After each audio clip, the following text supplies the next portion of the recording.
চিঠি মানেই এক অদ্ভুত আবেগ, না বলার কথার প্রকাশ। আধুনিক ছোঁয়ায় হারিয়ে গেলেও হাতে লেখা চিঠি এখনো উষ্ণতা ছড়িয়ে দেয় হৃদয়ে।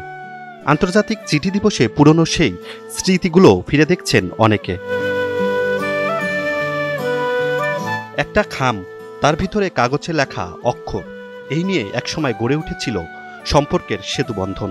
দূরে থাকা আপনজনের খবর জানার একমাত্র মাধ্যম ছিল ডাকপিয়নের আনা চিঠি। দেশের ইন্টারনেট চালুর আগে অনেক মা বাবা বিদেশে থাকা সন্তানের উদ্দেশ্যে লিখেছেন চিঠি। সেসব চিঠিতে ছিল সীমাহীন ভালোবাসা আর মমতা। চিঠি নিয়ে গাওয়া হয়েছে গানও, এখনো কানে বাজে বনশ্রী সেনগুপ্তের কণ্ঠ। আজ বিকেলের ডাকে তোমার চিঠি পেলাম।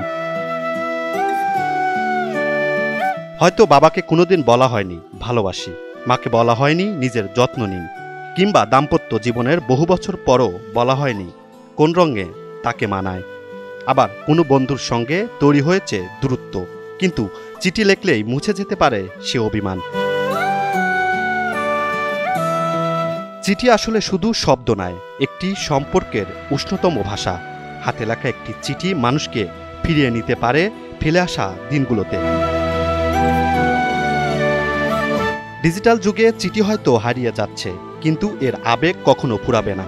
আন্তর্জাতিক চিঠি দিবসে প্রিয়জনদের একটি চিঠি হতে পারে সম্পর্কের বন্ধন আরও দৃঢ় করার অন্যতম উপায়।